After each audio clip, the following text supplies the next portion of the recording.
Mismong araw ng Pasko, nawala ng tahanan ang mahigit 20 pamilya sa Tondo, Maynila dahil sa sunog. At para di maulit lalo't magbabagong taon, may mahigpit na paalala ang BFP. At nakatutok si Darlene Kai.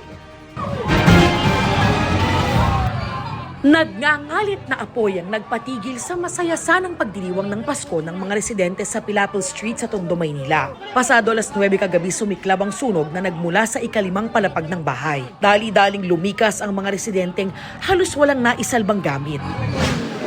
Si Jean at kanyang 10 buwang gulang na sanggol tumalon mula sa ika-4 na palapag para lang makaligtas. Wala, no choice kami kasi masusuffocate kami sa loob kahit hindi kami masusunog totally talaga, pero yung suffocation, pwede na po kaming mamatay doon. Yung 10 months old namin na baby, tinakpan yung ulo, pati yung likod, tumalon po kami sa 15 feet. Ang mas masakit pa raw, ikalawang beses na itong nangyari. Nasunog na rin ang mga bahay na ito noong April 2021. Ang sakit, sobrang sakit. Kailangan, yung isip mo, kailangan kung ano yung anak ko, isave yung anak ko kaysa buhay namin. Sobrang, talaga, devastated po yung nangyari. Sa sunog na iyon, nawala ng mahal sa buhay sina Genesis at ngayon, sasalubungin nilang bagong taon na walang-wala.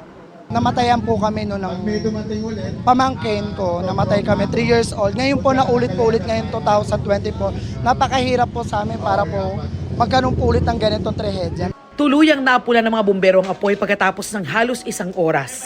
Sa ngayon, namahagi na ng tulong ang mga kawani ng barangay sa 25 pamilyang nasunugan at pansamantalang nananatili sa covered court ng barangay. Iniimbestigahan pa ang sanhi ng sunog, pero lumalabas ang anggulo ng iligal na koneksyon ng kuryente ayon na rin sa mga kawani ng Barangay 51. Sabi ng BFP, may kinalaman sa linya ng kuryente ang karaniwang sanhi ng mga sunog na naitala ngayong Desyembre. Bukod sa iba yung pag-iingat, maganda rin daw na maipacheck sa elektrisyan ng mga wiring sa bahay. Kung tutuusin, malaki ang pagbaba sa bilang ng fire incidents o sunog na naitala ngayong Desyembre kumpara noong nakaraang taon. Pero hindi pa rin daw dapat magpakampante, lalo at nalalapit na ang salubong sa bagong taon. Red alert pa rin po tayo. Ang ating Oplan Paalala Iwas Paputok ay activated pa rin as of this moment. Umaga, tanghali at hapon, tayo po ay nagkakaroon ng rekorida kung saan ang fire truck ay umiikot sa matataong lugar para patuloy ang pagpapaalala.